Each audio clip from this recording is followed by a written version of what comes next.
burst the bionic zit splitter.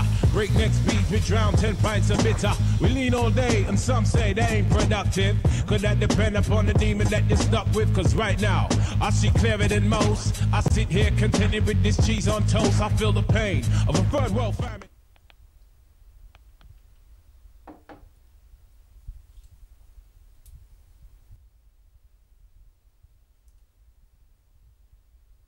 Witness the fitness, the Gruffington liveth. One hope, one quest. Witness the fitness, the Gruffington liveth. One hope, one quest. Witness the fitness, the Gruffington liveth. I'm here today in Bristol city centre to dig deeper and find out about my best friend, dubstep. Dubstep is famous for its big bass, mad moves and variable vibes, and has been an underground export for quite some time now. Bristol's dubstep scene is massive and definitely famous, and Bristol's always had an epic relationship between the music and the arts. Banksy, the leading graffiti artist in the world, was born right here, and the music scene here never ends. So I'm here to find out what these locals know about this hidden genre. Rise up, we have to be strong. Rise up, stand firm, it's only just begun. Rise up, the battle will rain night and day, and when the sun shines, a collection of quite heavy bass music, along with a few rhythms, not much. I know what dubstep is, but I can't tell you if that makes sense. I'd describe dubstep as a form of dance music, and it's a cross between drum and bass, garage, reggae, all kind of mixed into one. It's quite grimy shit, yes, I guess. Yeah, it's actually, I do quite enjoy it on the occasion, I must say. But I don't know, there's something that also comes with the dubstep thing. I believe it's ketamine, man. Ketamine is bad for many people. So you go to a dubstep gig, it's always cat heads on the floor, man. You have to step over the bats. It's like drum and bass, but slower. It's something. It's close to it. It is, if not close to drum and bass. So it's got that's really fast drums, a heavy, low bass. It's played at nightclubs, I would say. Right, probably after my time. You've never heard of it? No, sorry. Wow. Excuse me? No. Wow, what is wrong with everybody? Why you don't want any of it? Well, we just had a few interviews with a couple of the locals around there, and it's definitely a mixed vibe. I mean, there's a clear divide between young and old. The older generation, quite confused, not really knowing what it is, and the younger generation, well, a lot of them are just relating it back to drum and bass, really. So let's go see what the producers have to say.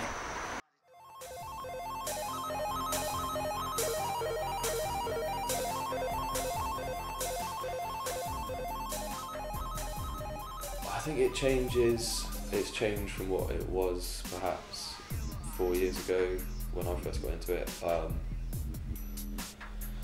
I don't know, I mean, it's whether you're looking at it musically, what is dubstep? It's a mix of lots of different musical styles and different scenes almost, or different vibes, as I'd like to think, I suppose. You know, it's a continuation of garage, what dubstep is, and a mixture of grime, you know, techno, dub, all these things mixed together really, and that was what was exciting about it originally. Because it is a mixing, melting pot or whatever of style. are you ready?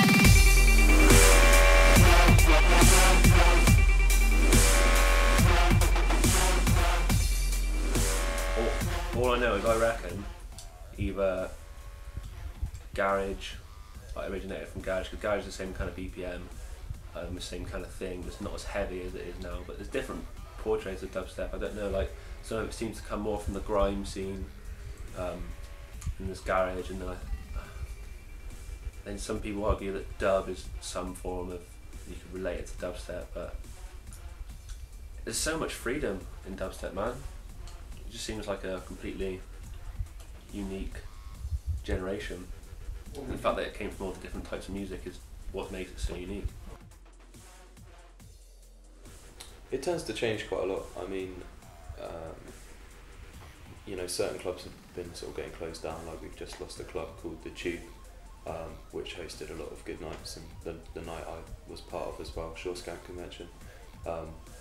We were doing nights down there, but that's been closed down. So places like that that are more central in the city, but also you know, some of the bigger nights have been places like the Black Swan, also Clockwork, which is also now closed down. But some of the first nights I went to were at the Croft, and yeah, the Black Swan in 2006-07. Yeah, but it's, you know, it's spread all over the city now. So Motion, mate. Motion at the moment is blowing up. Every night that used to be elsewhere, just seem to be coming and joining at Motion, becoming bigger and better. And I know Corn Street, like around Corn Street, like Timbuktu and that. All good. That's a nice lab's always a good place to go. Yeah, all around Bristol really, man.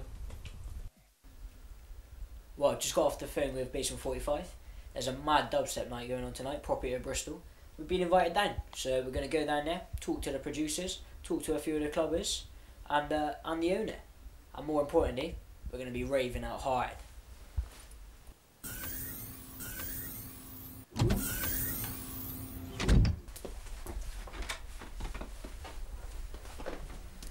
Oh, cameraman, we forgot to put you on the guest list, so we'll meet you in there, yeah?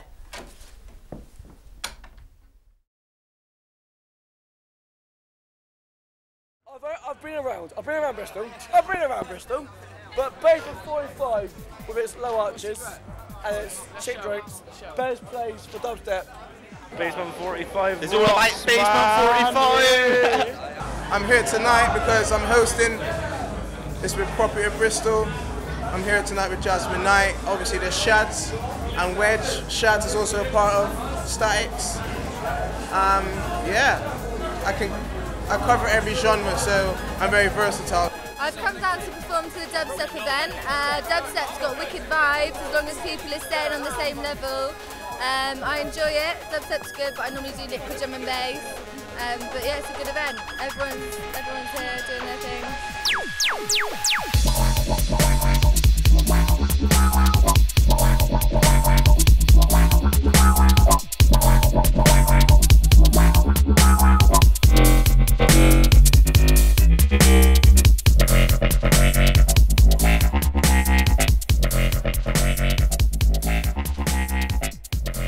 Hi, my name's Mark. I'm one of the owners of Basement 45. Tonight we've got Property of Bristol on, which is essentially a bass-orientated music. It's dubstep, drum and bass, breaks, some house as well, but essentially a drum and bass and dubstep night.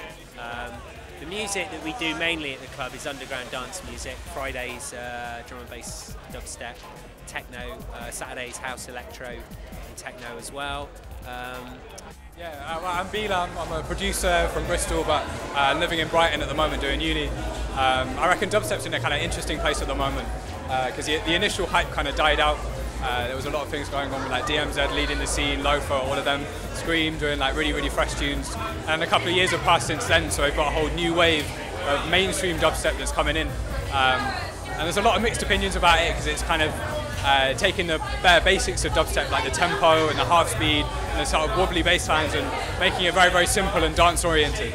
But there's sort of an underground thing going on at the same time, where there's a lot of sort of more experimental tunes, a lot of deeper sort of garagey two-step sounds, a bit of the sort of wonky sound coming in with Joker and Jemmy and all of that doing that sound. So I think there's sort of interesting things going on, but you've got to delve a little deeper now because the mainstream's getting a little bit formulaic and basic, really. No, oh, I don't love you anymore.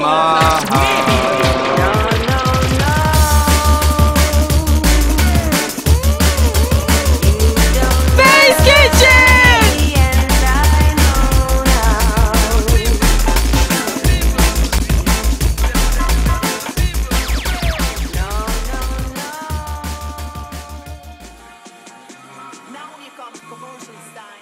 October 2008, I'd never ever heard any of this dubstep stuff before, and then I got introduced to Scream, Benga, Koki, all these people. but I think Bristol sort of vibes off that whole new experimental sound as produced by Massive Attack, that they sort of brought that whole bass forward.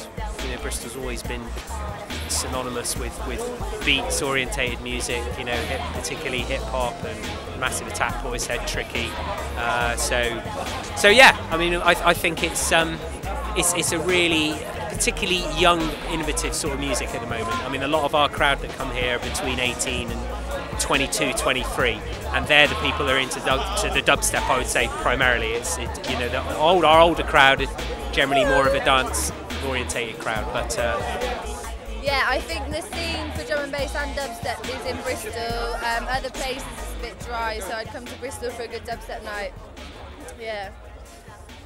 I don't know, man. Everyone here seems to be completely open-minded about everything. Like, that's why I think dubstep, especially, is going up here. Like everywhere in town now, even if you go to like the commercial nights, dubstep played, people, even if they are known before, they still get a skank on or whatever. Like, it just seems people just seem to be open-minded to absolutely anything and everything. I mean, Bristol is a very good city for it. It's, you know, internationally renowned for its credibility almost, and the fact that the people working in the genre here do take it very seriously, and it's just a very separate thing from the London scene, which is good. I did not know that, but that's good. That's good news. That is weird. On the YouTube. Yeah, it is. It's bizarre, but you know, it's whatever. You know, it's becoming more of a commercial genre, there, isn't it? I mean, as you say, like with Casper and people in America and Chasing Status, and you know, working with American artists and stuff, it becomes more mainstream. And, as any good genre will, like, gets sort of eaten up by the media, I suppose. And you know, you've got things like Skins and all different outlets of things which are, you know, bringing the youth's attention to the music, and therefore it's going to be taken and made into something much more commercially viable. So it makes sense, really. You know, I mean, Lily Allen and that was popular, you know, 4 years ago or whatever, but now it's not new anymore, is it? So. Dubstep started off as a small, underground, very grimy scene, but has quickly exploded in one of the biggest, freshest and newest genres of music out there. It's going everywhere. Some of the biggest names in dubstep, Benga, Scream, Casper, Roscoe, have all been touring the States recently. And it's clear to see that here in Britain, where it started, they've got a massive fan base. So we can definitely say dubstep is here to stay.